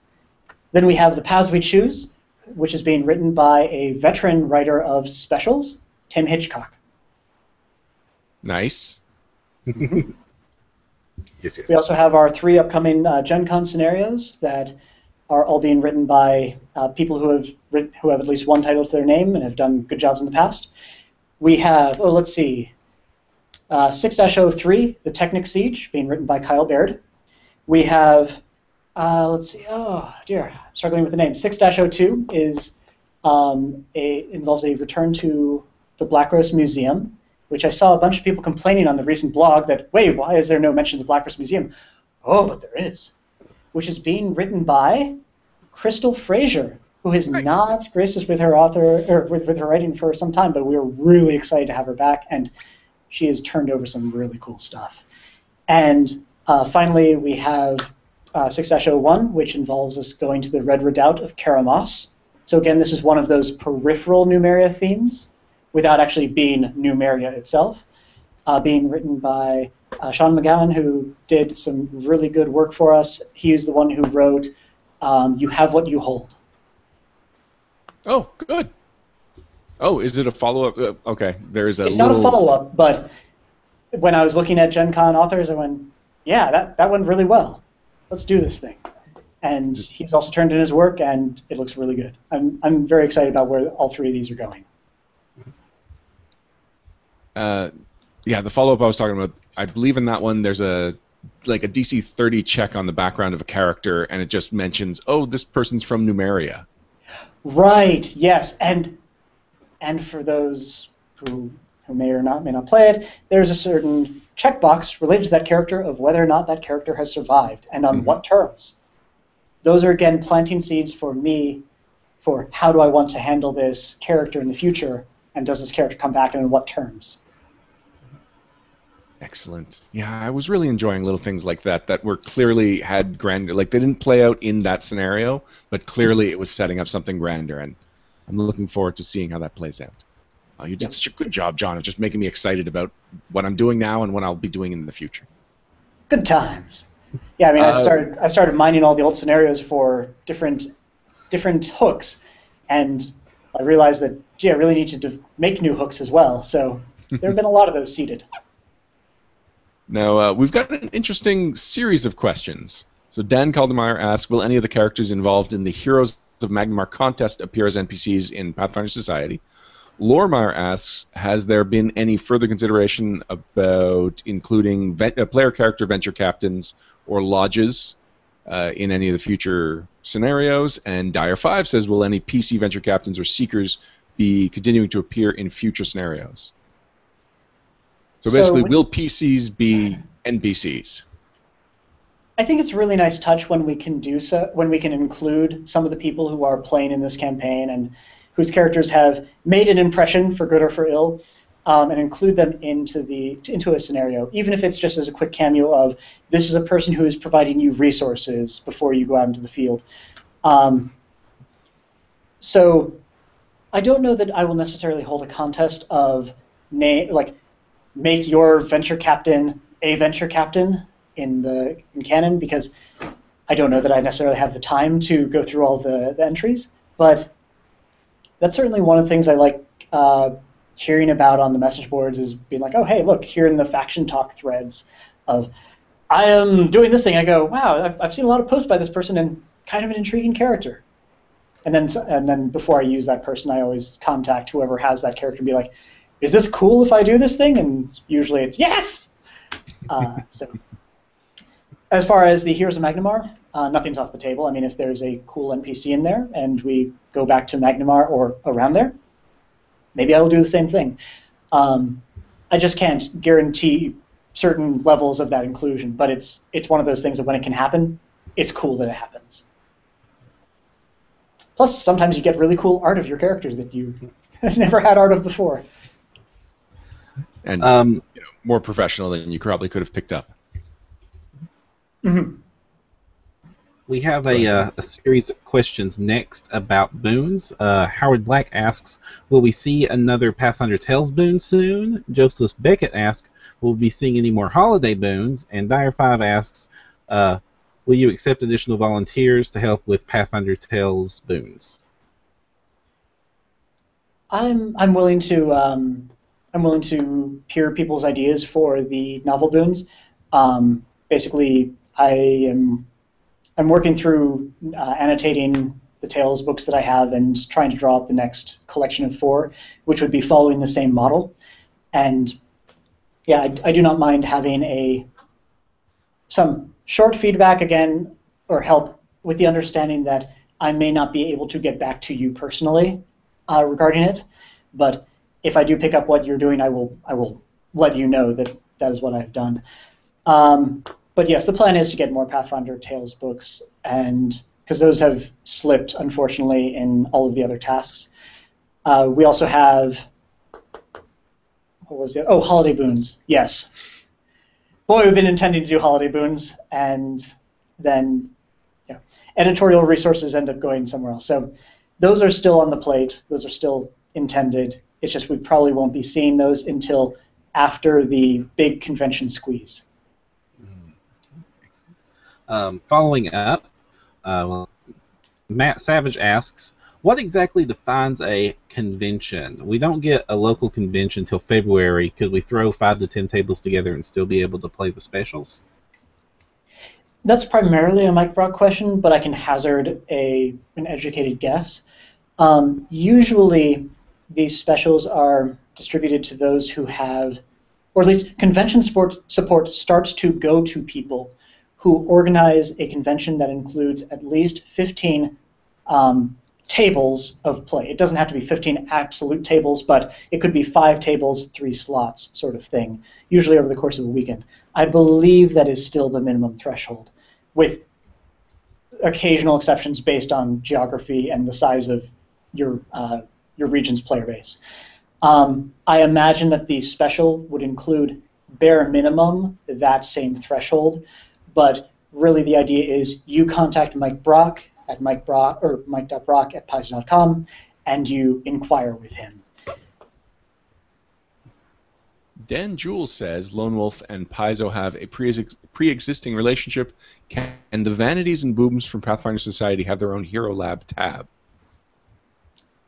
That sounds like more of a Hero Lab question. As far as the legal concerns, I do not have the expertise to answer that. Whether or not Lone Wolf adds such a tab, that I understand would be more on them. I personally do not directly contribute to what goes into Hero Lab. Joseph Beckett asks, on Paizo's site it says, seeing the popularity of Season 6 scenarios as well as some of the favorites from Season 5, we've adjusted the number of tables available. Which of the scenarios are the favorites?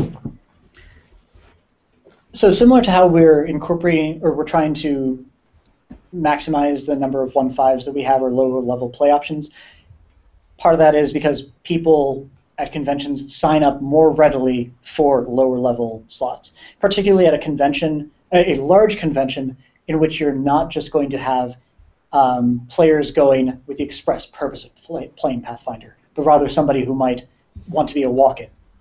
So we have people who only play once or twice a year, and that might be a Gen Con, so sometimes the lower level tables are the ones for them. But for a variety of reasons, 1/5s and 3/7s they go quicker than 7/11s, for example. So that's my understanding of how we have adjusted things. Also, based on when we have certain special events that we may have dedicated a whole bunch of tables to, if those have not filled up by a certain point, sometimes we convert over some of those tables to these more standard scenarios. We have a couple of questions about Emerald Spire. Patrick Harris wants to know if it's going to be campaign mode only. Chris Mulligan wants to know when to expect Chronicle sheets for Emerald Spire. And half the Chronicle sheets now and half of them later. Okay, so I have heard the arguments on both sides for the campaign mode or no campaign mode. I can kind of see where the campaign mode crowd is coming from, where they want to play it as one big campaign and still get credit for it.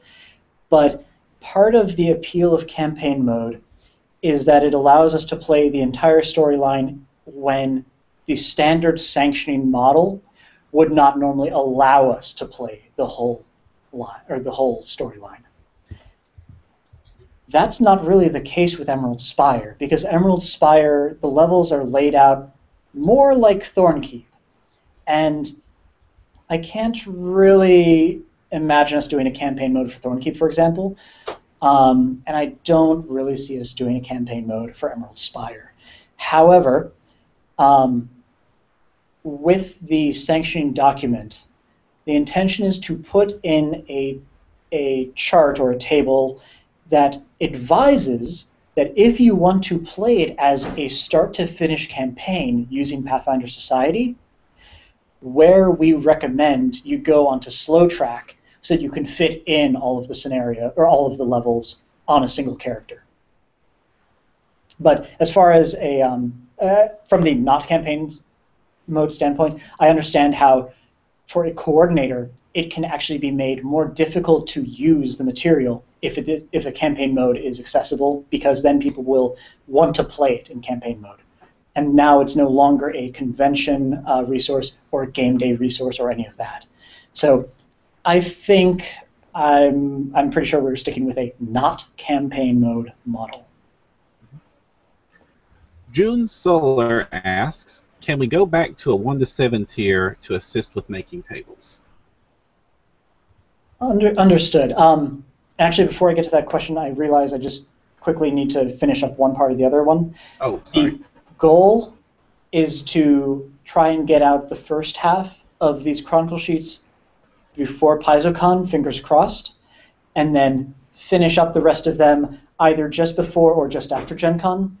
That is the fingers crossed goal.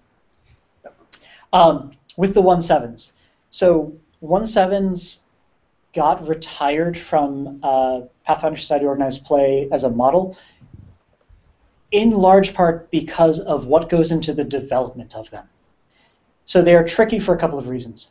One, we have a limited word count as to what I can give the author to write, because otherwise I run out of development time, we run out of editorial time, and all of that, or even just layout. And having 3 sub-tiers means that all the more is chewed up by stat blocks. Just running, for example, City of Strangers Part 2 recently, which is almost entirely NPCs, it's almost entirely NPC stat blocks by necessity. But also, the type of story that we can tell with a 1/7 is both very limited and also sometimes very difficult to arrange, because we need to have something that will make sense with the encounters we put in and the context we have for 1-2, but also still feel appropriate for 6-7. And with 2 subtiers, we can have a set-piece creature. Like, maybe I have a tier 3-7, and I want to have a troll in there. Okay, a troll is CR5. That makes sense for 3-4. I have to really do some wonky stuff to that troll to make it appropriate for 1-2, whereas I can split it between 2 subtiers without too much problem. So from a development standpoint, it's really too much of a hassle to make 1-7s a thing, which is in large part why we don't see them anymore. But I understand where you're coming from with making it easier to arrange. Just going to follow up what we were saying earlier. There are 5 questions left. It's 10:15. We've had John for over an hour and a half now. So I think we'll officially say no more questions. We'll finish up with these 5, which is a good variety of questions from 5 different people. So, yeah, I feel like this is going to be a good conclusion to this great interview, might I say, John. Yes. Appreciated. Renard Wolf says, can we get the full stat blocks of every creature and every encounter in the scenario? Probably not, but it depends partly on the format. For example, in like a demo, then I might be more likely to put the full text in because I want it to be ready to go at the drop of a hat without you having to pick up more books. But even though there is sort of cut and paste as far as pulling a stat block and putting it into the file, there's still some formatting wackiness that can go into that we have to double check on. It's more editing time that we cannot spend on other things. It's also more page space, and for people who want to print out everything, that's more of a burden on them to print out everything. So really, we're sticking as much as we can to, if it's in a hardcover, we're not reprinting it. But from a development standpoint, I try to keep a certain threshold or a certain maximum of the number of hardcover books that we are expecting you to have at least looked at to run the scenario. Like, if it gets above 6, something really weird is happening. And ideally, we're keeping it to maybe 4. And hopefully not more than 2 books per encounter, because table space is limited.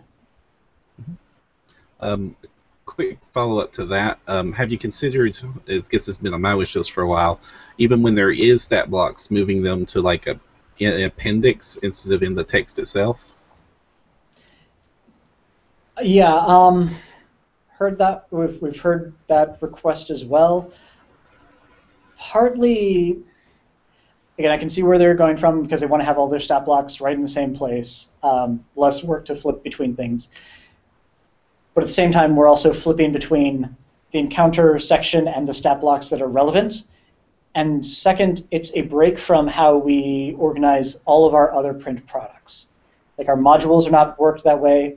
Our adventure paths, with the exception of the 4 extra bestiary monsters that are included in the back matter, do not work that way. Really, in Pathfinder Society organized play, from a minimum consistency standpoint, I don't really see it working that way. Also, I can give a shout out to the Shared GM Prep Google Doc, which usually within the day that a scenario comes out, someone has copied and pasted a Google Doc that you can easily print out, and it serves as exactly what you're talking about, Param, just an appendix for every monster that's in there. If there's a template, they've got the monster with the template applied. It's a great resource, and it's usually the first thing I check before I'm GMing. And actually, James Mateague in chat has linked to a forum that looks like it does the same thing, and it's got all the seasons and the modules and the adventure paths all written out with some kind of document that I haven't explored before, but I'll give him a shout out anyway. So James Mateague's pfsprep.com for stat blocks is what he says. It says for any scenario, there's a 50-50 chance he's already written up the stat block for it. Cool. Thanks, James. That sounds like a great resource. Christopher Kimball asks, how are you going to handle new characters playing in older scenarios where the goals of their faction are different? I follow. So we've had a lot of discussion about that on the message boards as well, of people suggesting, for example, universal faction goals that are true across the entire faction that give everybody something to do with their faction, even if it's not intended. Like, liberate at least one slave, and you get kudos from Andorin. That idea has some merit. It's something that still needs to be bet around and fleshed out and developed. But it's something that I sometimes tumble over my head because I can see why people can be frustrated with the older seasons and not having any specific faction tie-in anymore. But in part, it's just like what we'd mentioned with Grandmaster Torch. There has to be this acknowledgement that this scenario was written 5 years earlier, so we can't really adjust or retcon what happens in this scenario to make it fit with what is now happening. That would require too much work, and also just that's not something that I'm interested in doing. Okay. Patrick Harris asks, how come so many of the faction mission briefings have been delivered by note lately? Is this a new thing or just a coincidence? So some of the faction goals, or in the scenarios with tie-ins to those factions, are referencing back to the faction head letter that is available online in the faction chat or in the faction talk subforum. We also announce it by blog. We try to send an email to those who accept emails from Paizo.com, although we always get people kicking it back for any number of reasons. And those faction letters will oftentimes address what the upcoming or the most proximate faction goal is. But we might have more than one of those scenarios coming up, and we might not have quite decided exactly what direction we want to take that second one. And so it's important to provide some context to the player that is, hey, I'm glad you got this letter. Here's just a little bit of variation and reminder so that you are getting a fair chance at this.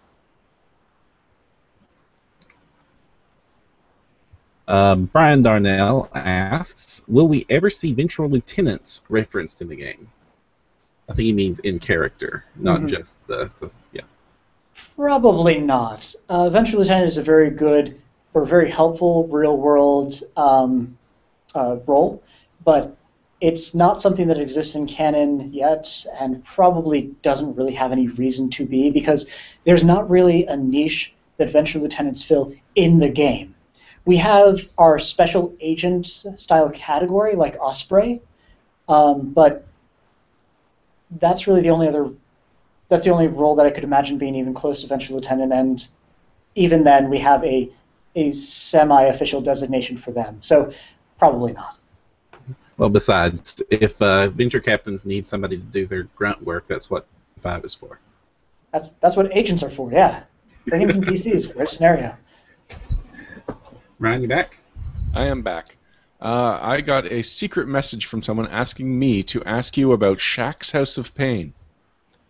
Gee, I can't imagine Thurston Hillman having listened in either that or several other enthusiasts.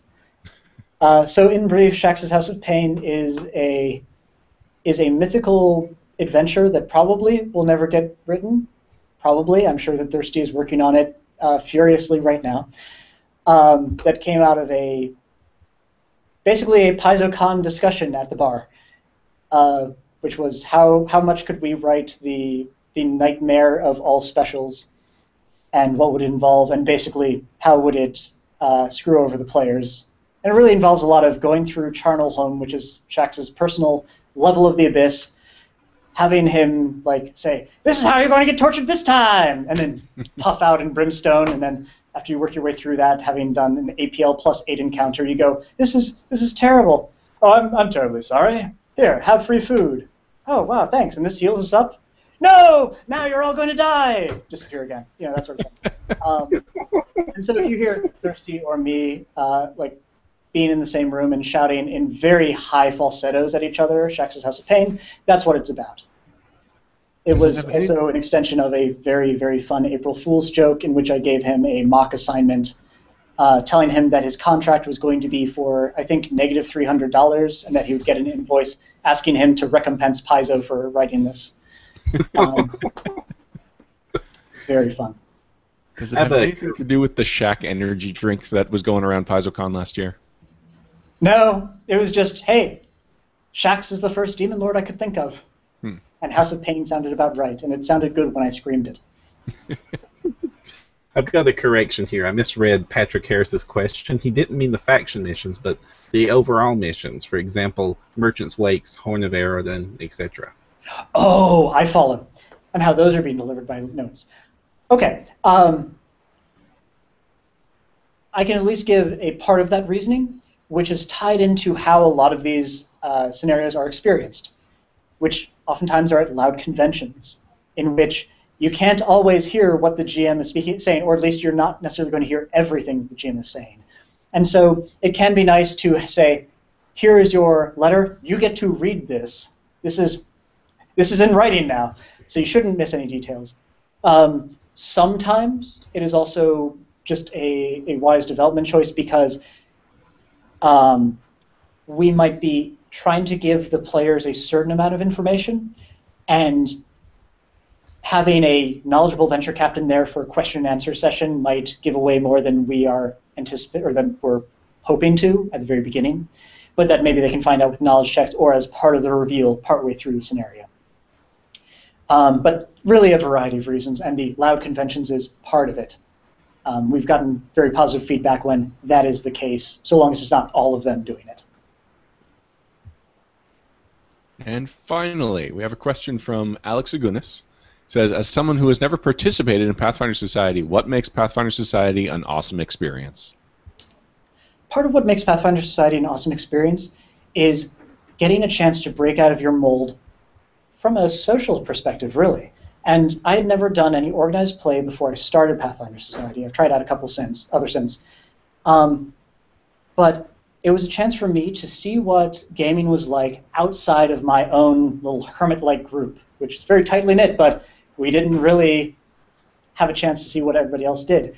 It was a chance to hear new ideas at every single game session. Like, you have new players, and they ask, can I do this thing? And you think to yourself as a GM, yeah, sure, why not? What's stopping you? I mean, there may be a rule that is slightly defining that, but no, what you said sounds cool, and I want to reward you for having that cool idea. Or you run into these people from different countries at a convention. You go, wow, I'd never expected that I would play a game with an Australian, somebody from Finland, and all this stuff, and you're like, wow, cool. And it's just a really cool network of people that you know, and so as you travel to these conventions, or even game days or the like, you develop these new relationships with people that when you see them that next year or even that next month, you go, oh, it's you, sweet, this is the guy who does this thing. So it's a really unique experience from that perspective, and I really recommend that anybody who has not tried organized play at all, or even not PFS, gives it a try, because it really opens your eyes to the wide variety of gamers that are out there and the wide variety of styles. Awesome. All right, well, I need to thank everyone who provided the question, because they provided the majority of the content for this episode. And John, we have to thank you for providing the rest of the content for this episode. Is there anything you would like people to know about Pathfinder Society that you haven't brought up yet, or just in general? So we had a couple of really fun things that are coming up at PaizoCon, as well as little side projects. Ryan Macklin, who is an editor at Paizo, did, even before he came here, an RPG called Mythender, which is effectively, it's like Mythic Adventure in a way, but simpler by all means, where you get to pick up lots of D6s and kill a god in the course of about a 3 or 4 hour session. And so Ryan and I started working in December or so on what we called Golarion Ender, which is, like, normally Mythender is designed around killing the Norse gods, so kill Thor, for example. And so we brought out a collection of 6 rules that borrow from Mythic Adventures for some of the background, like you'll see the Champion and the Guardian and the Hierophant, but also presents 6 of the gods in sort of a heretical sense, so that you have reason to want to kill them, that you can now end. So you can be like, why are we after Aurori? oh, that's right. He's so perfect that he makes everyone feel shame because they never measure up to his standard. Heck with that guy. Take him down. Sarenrae? Oh, yes, she claims to be the good person, but anybody who doesn't meet her standards, she sets on fire. End her. As well as some classics like Rovagug. And we give a note at the beginning that even though this is written by two Paizo people, it's not representing Paizo's view. So we do, for example, have Eridan as one of the gods you can end, and his background is, yes, Eridan faked his death. Everybody thinks he's dead, but really he's been pulling the strings. His weapons are the Eye of Abendango, his puppet, Iomade, and things like that. And it's very cute to think that there's all this conspiracy. But that's cool, and I'm going to be running 2 rounds of that at PaizoCon. But Ryan Macklin's also working on this new project called the Background Cards, or Background Deck, that is effectively a set of cards that you can use in any campaign setting or any RPG to create a background for your character tied into everybody else at the table in the course of about 20 minutes with all these cues for, like, the PC, and it has an arrow pointing to the left. So whoever it is to the left of you is the one that it's referencing, has a rivalry with you about, and then there's some other cards that help you to fill in the blanks as sort of a structured Mad Lib that really gets you to think about how everything comes together. So he has those designed, but he just has a Kickstarter going now that I can send you the link to that is going on for that, and has been doing very well. It's just been open for a couple of days. But he makes a lot of cool little freelance projects, and this is sort of the next one. It's very fun. Link's just been shared in the comment section, by the way. Mm-hmm. Yep. Excellent.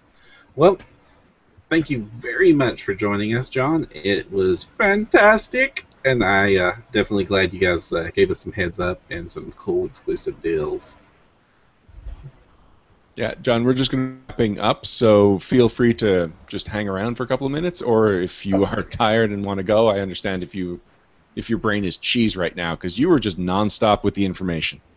Yeah, I am in no rush. It's basically when I'm done with this, I go back to developing more PaizoCon scenarios, which that's going to go late into the night anyway. So this last couple of weeks, very fun. Yeah, right after this, I have to go prep Wrath of the Righteous Part 2. Mm-hmm. Well, then, I just want to give a shout-out to this new resource that I was just learning about as the interview was going on. So pfsprep.com is the new home of the PFS Shared Prep Google Doc. So everything that I've ever plugged about that Google Doc, which I still consider one of my favorite resources as a Pathfinder Society GM, it's now at pfsprep.com. So other than not being familiar with how it's formatted, it looks like it's going to be exactly as useful as the Google Doc, and I'm looking forward to just devouring it. I wanted to give a shout-out as well to the Galarian calendar again. The last time I mentioned this, it was back when the new World Guide was coming out, and so since then, the calendar has been expanded by Nick Russell and updated to include all the new information that's been changed in the scenarios ever since then, and it also now even includes a special version for use with Blood of the Moons with all the moon names. Excellent. Until next time, I'm Ryan Costello Jr. And I'm Jefferson J. Thacker, also known as Parham. And if you want to find the path, you need no direction.